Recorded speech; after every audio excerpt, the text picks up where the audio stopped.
All right. Well, my name is Moses Camacho. For those of you who don't know me, I am the senior pastor of South Hills Church. I'm excited to be with you guys today as we close our series, The Thing Behind the Thing. We've been spending a lot of weekends focusing on this specific topic. If you're new, this topic is what? This topic is helping us understand why we make the decisions we make, helping us understand how we end up making decisions that we didn't even want to make. And if you are human, you have experienced that. You've experienced making a decision that you didn't think you were going to make. You've experienced a plan that didn't go the way you planned it to go. And then next thing you know, you find yourself asking questions of like, how did this happen? And how did I get here? And there's a gentleman in the Bible. He's a very historical and very biblical and very impactful in his ministry. His name is the Apostle Paul. And he said this in Romans chapter 7, verse 15. And you can follow along with me on the screen. It says, I don't really understand myself for I want to do what is right, but I don't do it. Instead, I do what I hate. And so what the Apostle Paul was doing is he was being very honest here. He was being very sincere. He was a man after God's heart. He actually spent a lot of time sharing God's word and helping people to come to know Christ and helping people, start a fresh start and a new beginning, but yet still found himself making decisions that he didn't necessarily want to make. Or ultimately, what ended up happening was plans he had didn't go the way he had planned for them to go. Now, I don't know how many of you can tap into that memory bank of yours and think back to history in your life where things did not go the way you planned. And I know for sure in my shoes, I can think back of many moments in my life where I'm like, man, I went to college. I had this plan. I actually had a career path. I completed my education. I got my credential. I got my master's. And I had a focus of what I was going to do. And then I started it. And for year after year, I kept on that path. And then somewhere in that journey, God changed my plan. And I remember wrestling with that and thinking like, hey, no, you don't understand, God. I have a plan. I have a plan, and I'm just following my plan. And then God is saying, hey, Moses, I don't think you understand. I also have a plan. And I need you to let go of your plan to arrive to what I have for you. And so that was a journey for me. And I'm sure many of you can think back to where things actually changed for the better. But the sad part is many of us can think back to moments in our life where things didn't change for the better.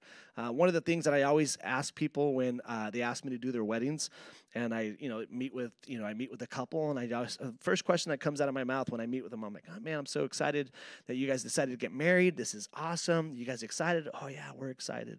You can't wait? No, we can't wait. Awesome. How long do you plan to be married for? And then they look at me like, what? And I'm like, yeah, like, what's your plan? Like, you want to be married for 5 years? Do you want to be married for 10 years? Like, how many years do you want to be married for?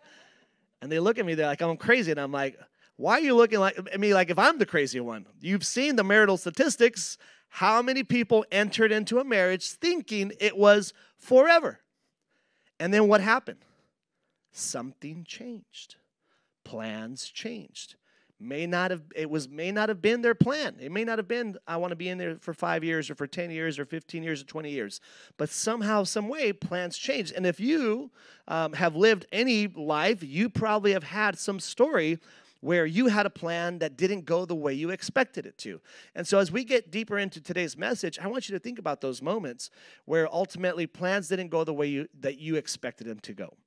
And you may be a better person for it today. Thank God. You may have learned and passed that wisdom on to others today. That's amazing. But at the end of the day, the reality is it will happen again, where you put a plan in motion, and that plan will need to be rearranged and changed so that you can accomplish what God is calling you to accomplish or grow in the area that God is calling you to grow. So as we dive into this today, I want you to think about those moments in your life because, here at South Hills, we don't want to just share great biblical insight that doesn't apply to your day-to-day life. It's got to be something that applies to your day-to-day life. And a plan often has a purpose, has a meaning, and you attach your life to that purpose or to that meaning. And then when it doesn't happen, you often don't question the purpose or the meaning of the plan. You often question the purpose or the meaning of your life. And that's the issue that I want to address today, where a plan could be a great idea to get you to where you want to go for the purpose of meaning of your life. But if the plan doesn't work out, that doesn't mean the purpose or the meaning of your life doesn't work out. It just means you may have to rearrange the way you get there. And so what I say in my home all the time is the goal is the goal. And we put a plan to arrive to the goal. But we have to be ready to abandon the plan, not the goal. And often that happens in our home, where we set goals to accomplish whatever it is my boys are trying to accomplish, whatever it is we're trying to accomplish as a family. The goal doesn't change, but we often have to let go of the way of how we get there. And you may have found yourself in these situations, and often when those plans don't go the way you wanted them to go, you put that on yourself as if it's something that you as a life has struggled with, and now you question the purpose of your life, the meaning of your life. Is it going anywhere? You wake up feeling empty. You wake up feeling like deja vu, and here we go, the same routine, the same circle every single day. Where's my life going? And so I would like to share with you a story of someone in the Bible who you would be surprised that ultimately struggled with many of the things that we struggle with on a day-to-day life. There's a man named Jeremiah who grew up in a priestly home, which in today's terms, that would be growing up in a pastor's home, like this guy right here. You know, he's my son, and he didn't get to choose his mom or his dad. He didn't have any decision in that. God chose his mom and dad. And his dad happened to be a pastor. And so he grew up in a home under a pastor's home. And just like Jeremiah, he grew up in a similar situation. He was a Hebrew boy in a Jewish home, and he was born in this town close to Jerusalem, and he didn't necessarily have a say in what his upbringing was going to be like. And as he grew up, he started to realize that his father had words of wisdom and was influential, and that ultimately, would help people in their relationship with God. And then at some point, what ended up happening as Jeremiah grew older and older, just like the history of what happens to people, often they were following God, listening to God, but then they became distracted. They somehow, some way, got derailed from their voice and their relationship with God. And then what happened at that moment, rather than realigning their day, realigning their heart, realigning their values, realigning their thought process, and getting back under the direction of God's voice, they allowed the distraction and the derailment to continue. And what ends up happening in those moments, just like it did back then, and how it happens today, is they went down a road without God, where God was no longer a part of their day.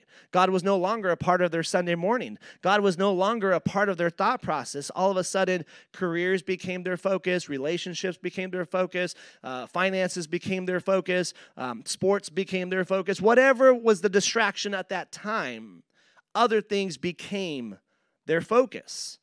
And so sure enough, God sees this and sees the issue that's happening. He's got an entire nation of people living a life without him. And what happens when people live a life without him? They end up down a road they never, ever imagined going down. And so God sees the problem. And just like God does, he wants to bring back his people under his umbrella and making sure that they're aligned and they're moving forward in a direction where he's protecting them and guiding them and leading them, and that they can have the life full of purpose and meaning and value. And so he brings up Jeremiah to tell them, like, hey, you're off track here. You're going down a dark road. You're living a life of sin. You're destroying your mental health, your emotional health. You're destroying your relationships. You're destroying your spiritual journey. You're no longer even listening to God's voice. You don't even know who God is anymore. So God brings in Jeremiah to help redirect these people back into his voice. And at the very beginning of that, Jeremiah didn't believe he was capable. Jeremiah didn't believe that he had the ability to lead people back into his presence, because he felt he was too young, or he felt he was too immature, or he felt like he just didn't have what it took.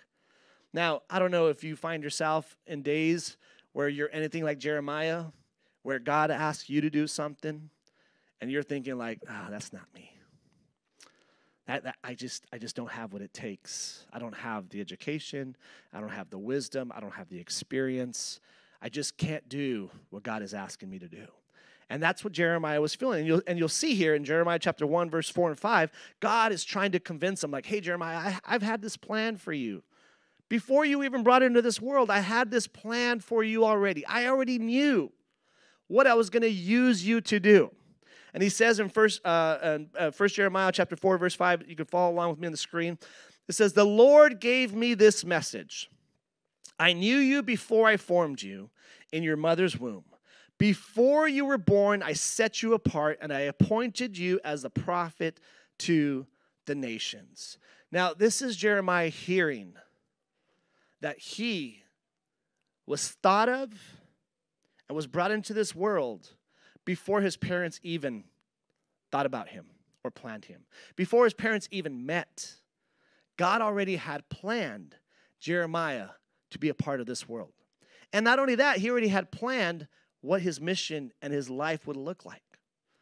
And Jeremiah's role in all this was simply to listen to God. Now, that's a great story then, right? But just like everything else, what does that mean today? What does that mean to you today? And here's what that means to you today. I say the same words to you.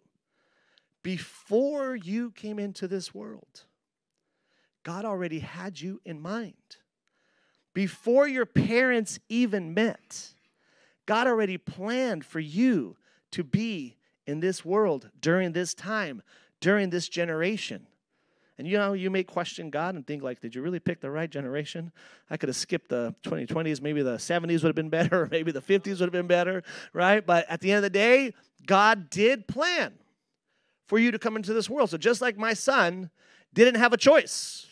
He didn't have a choice when he was coming into this world, but God did.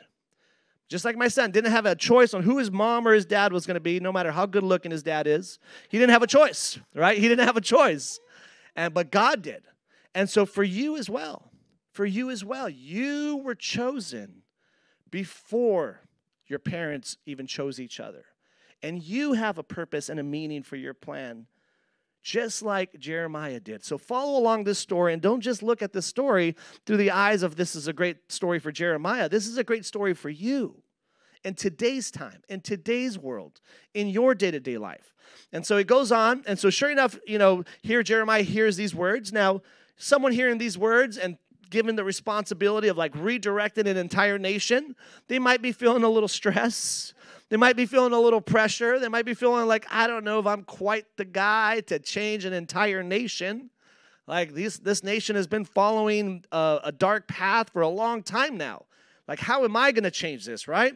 So Jeremiah chapter 1, verse 6 through 9, here's what he says. It says, "O sovereign," this is Jeremiah speaking, it says, "O sovereign Lord, I said, I can't speak for you. I'm too young." So Jeremiah is saying, like, listen, God, I know you are God, and you are Lord, and I recognize you as Lord. I'm not arguing that. I'm just arguing that I'm not your guy. Like, you got the wrong guy, God. Like, you do a lot of things right, and I'm going to give you credit for 99% of the things. You get all those things right, but this one, me being your guy, nah, this is where you got this one wrong, God. I'm too young. So now Jeremiah's making excuses, right? So then it says, the Lord replied, "Don't say I'm too young, for you must go wherever I send you and say whatever I tell you." Now here, let me translate that into 2024. Jeremiah, quit giving me excuses. You'll find excuses all day. You want to find excuses? You will have limitless. You'll find every excuse under the book to not do what I'm asking you to do, to not live the way I'm asking you to live, to find reasons on why you want to live the way you want to live without God's voice and direction in your life. But don't give me those excuses. Don't find excuses. Find reasons to listen. Find reasons to do what God's asking you to do. Because the reasons on why not to, the enemy will give you endless reasons. So it says, whatever I tell you, it says, and don't be afraid of the people, for I will be with you, and I will protect you. So here's God. He doesn't know this yet. Jeremiah doesn't know this yet, but he's giving him a little insight. And he's letting him know, like, hey, I know you're going to be afraid when you go out and share the message. I know you're going to be afraid when you step out in faith and do what I'm asking you to do. And it doesn't matter what situation of life you're in and what God's asking you to do. If he's asking you to step into a career, if he's asking you to step into a relationship, or if he's asking you to set some boundaries or some values in your certain life, he said, I know you're going to be afraid because it's different than what you're doing on a day-to-day life. But don't be afraid, because it says, I will be with you. It says, I will be with you and protect you. I, the Lord, have spoken. Then the Lord reached out and touched my mouth and said, look, I have put my words in your mouth. Now for Jeremiah, this is the way it played out for Jeremiah. You would think, like, man, God did everything he could here. God provided an opportunity. God was clear on his message. God told him, hey, don't be afraid. I'll be with you. You're not going to be alone. And you know what? Here, let me just put the words in your mouth. Meaning, let me tell you exactly what you're going to say. So you would think, right, that this was it. This is all Jeremiah needed. Got the message and went off and started speaking God's word. Well, Jeremiah, like many of us, often need a little more patience, a little more words of encouragement, a little more illustrations. Often needed a little more. So that it wasn't necessarily the plan that Jeremiah needed. But at the end of the day, conversation goes back and forth, and you can read all about it. I encourage you to do so. They go back and forth. So finally, Jeremiah gets clarity. He gets a plan. So he's clear and he has a plan. And he's ready to execute his plan. And he's thinking, this is it. This is the plan to accomplish my goal. Just like many of us when we set a goal. This is the way it's going to happen. Just like many of us when we decide how we're going to parent. This is how I'm going to parent all my children. And all my children are going to listen the exact same way. What a great plan, right? Easy on me, not necessarily reality. And so somehow, some way, we all put a plan together and we stick to that plan until what? And so Jeremiah was consumed by the relentless pursuit of the perfect path. He ultimately put time and energy into, here's what I'm going to do to stick to my master plan. Now, that master plan, unfortunately, didn't go the way he planned it would. It didn't happen the way he expected. Just like many of us, we put a plan together, we put a goal together, and it doesn't happen the way it goes. We think we're going to enter marriage, and we have the master plan of how we're going to make the marriage work, and it doesn't go the way it works. We put a career path together, and we end up choosing a career path, and we put a plan together, and it doesn't go the way we expected.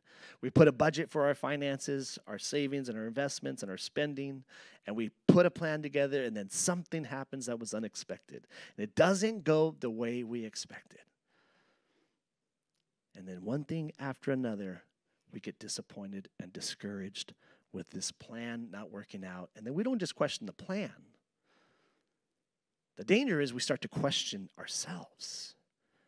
We start to question, do we even have the ability? Do we have the ability? Do we have the capability? Does our life have purpose and meaning to the point of, can I do any of this? Because I thought I was clear, and I put a plan together, and the plan didn't work.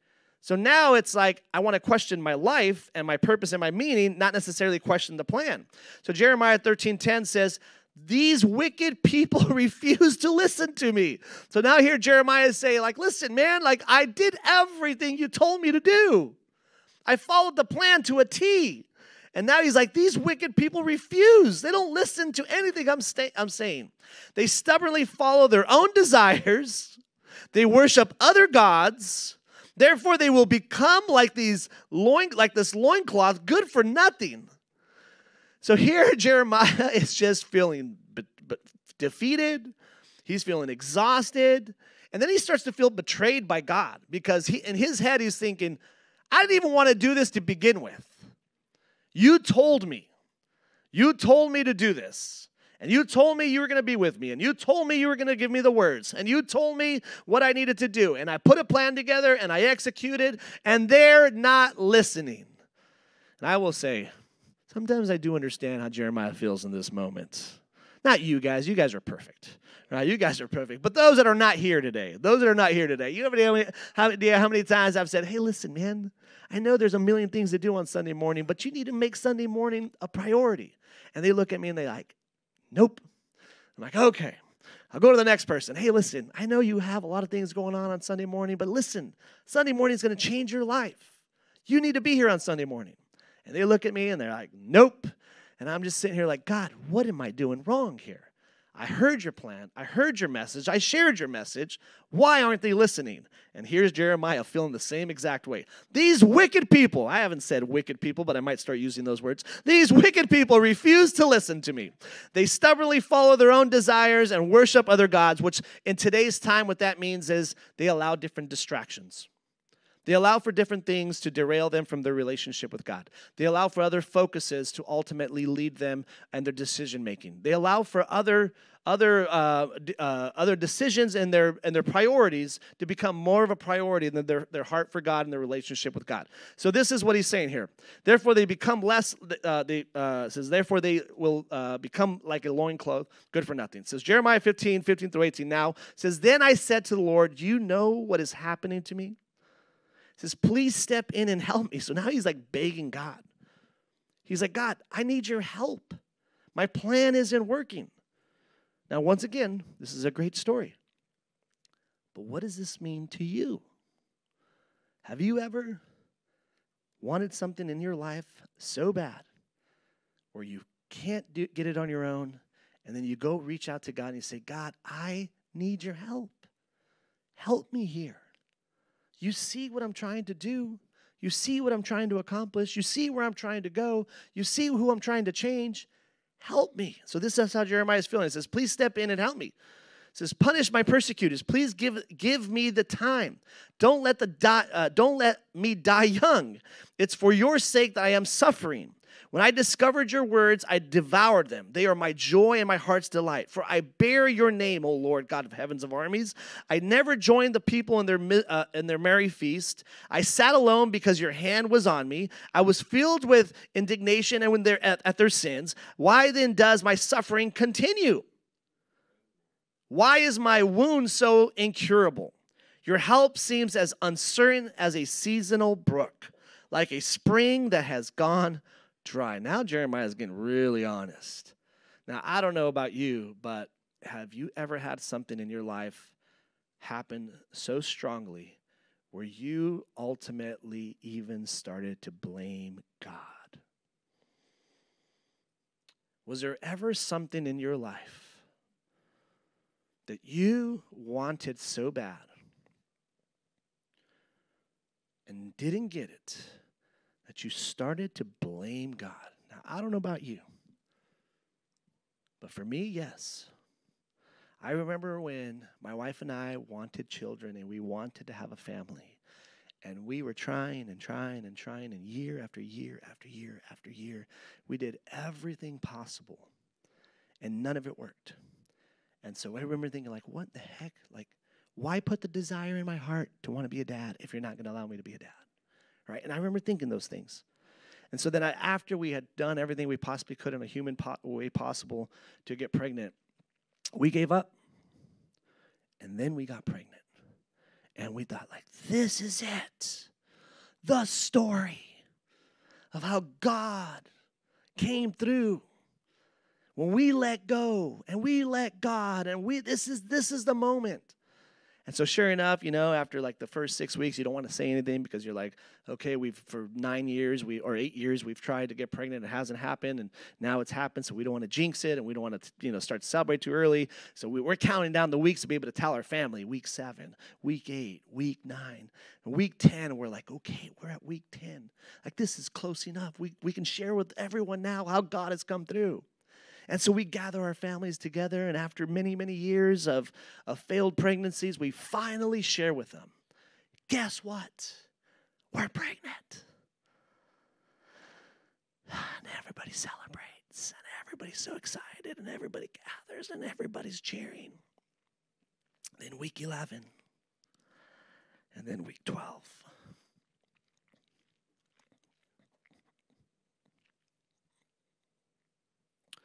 We lose the baby.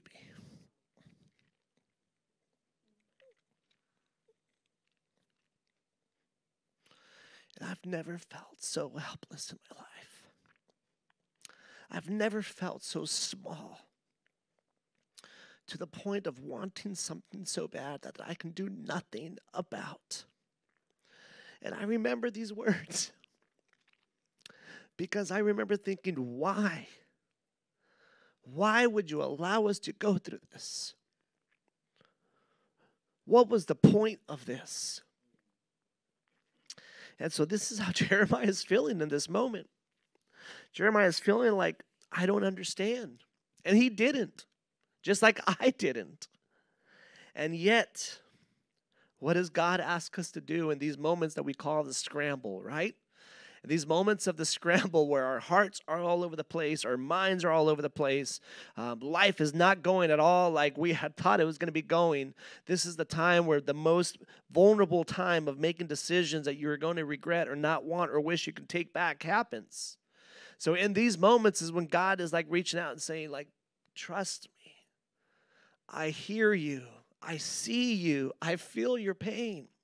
Trust me in this time. I know you feel like you've been let down, but lean in and trust me. And so this is how Jeremiah is feeling, right? So Jeremiah 20 verse 7 says, "Oh Lord, you misled me, and I allowed myself to be misled.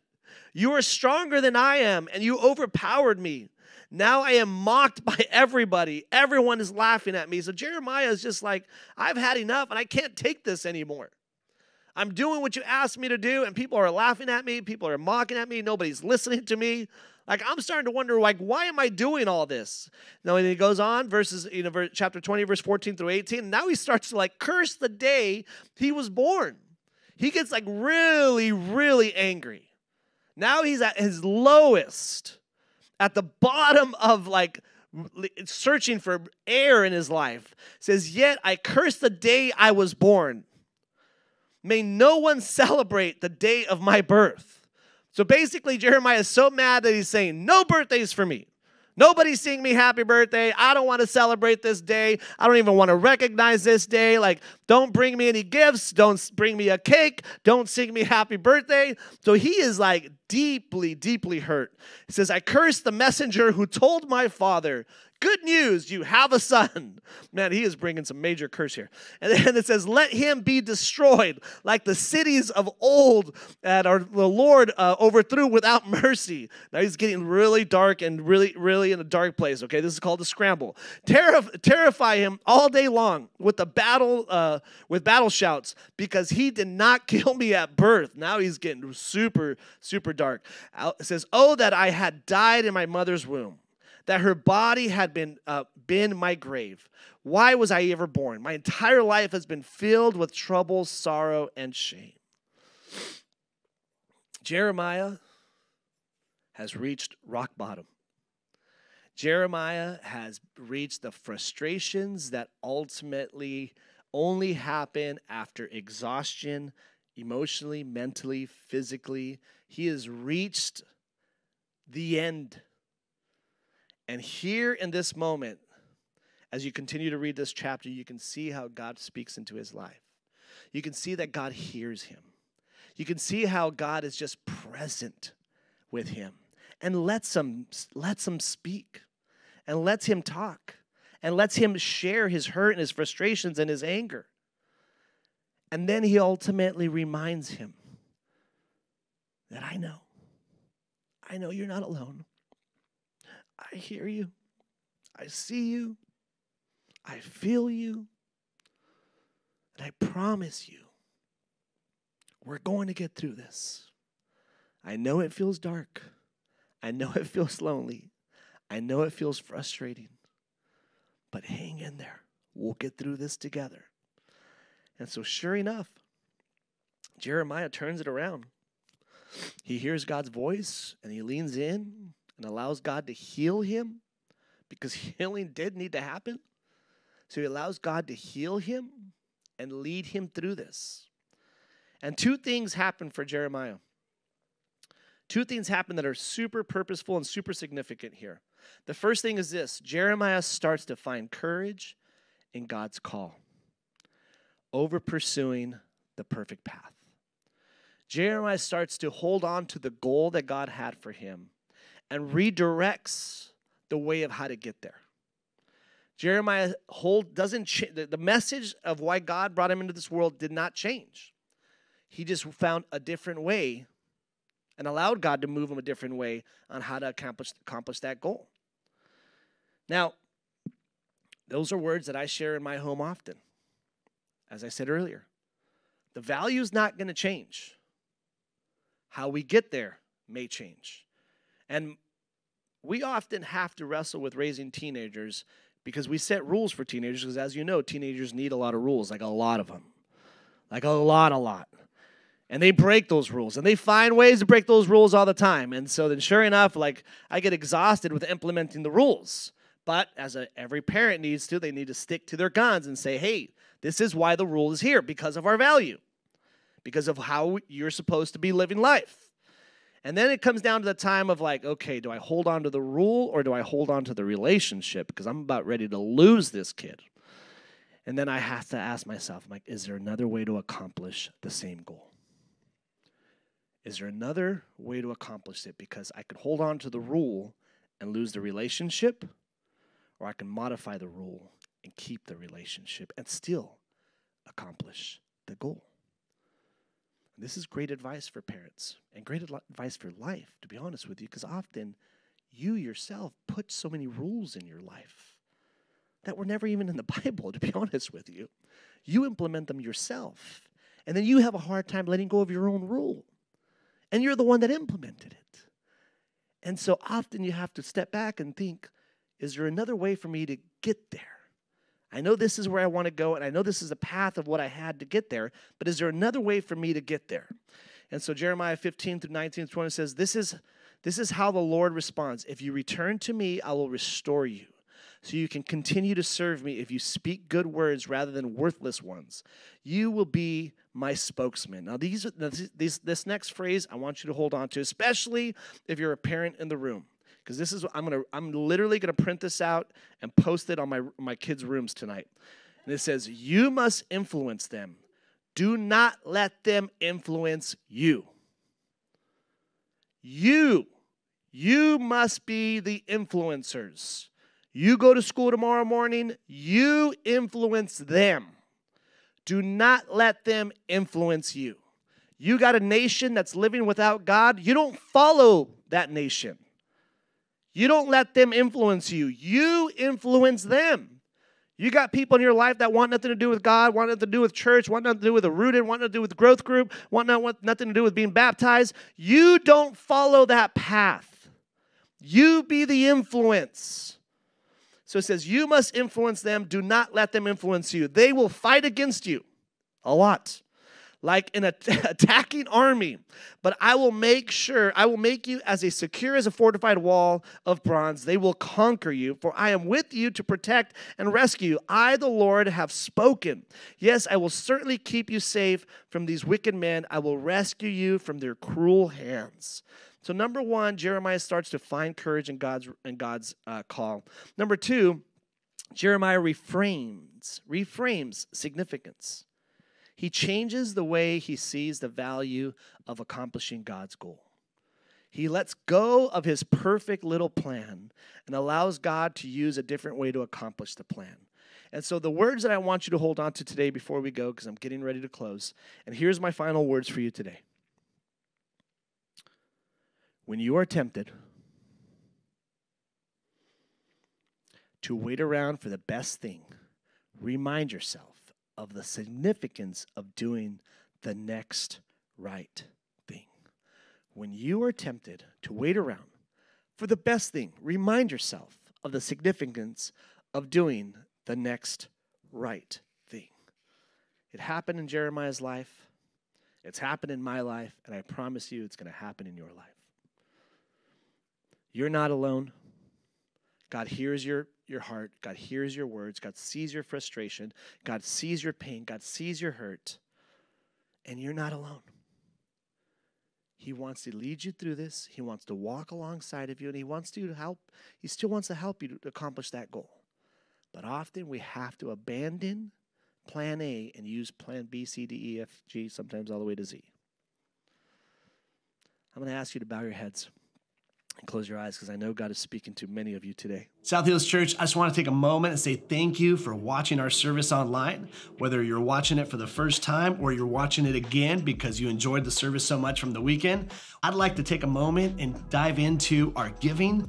Every week we give people the opportunity to give back and give to the local church so that God can continue to bless your lives and bless your finances. Here at South Hills, we believe that everything comes from God. We believe that He's the one that chose us and brought us into this world, gave us our gifts and talents and abilities. And I just want you to know that when we give, we are giving back what God has already given to us.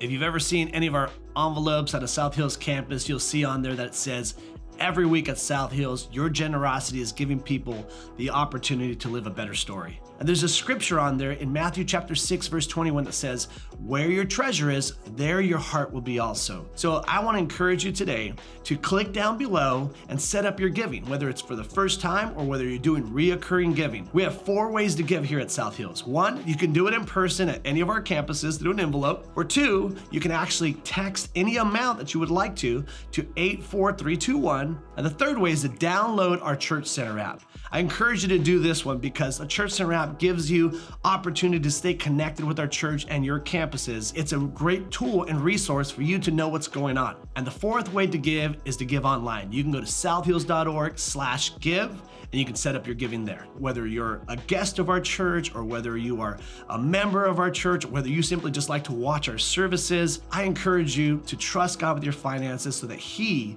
can bless and anoint your finances and you can be trusting God in this journey of living life to the fullest. I love you and thank you for watching our online service today.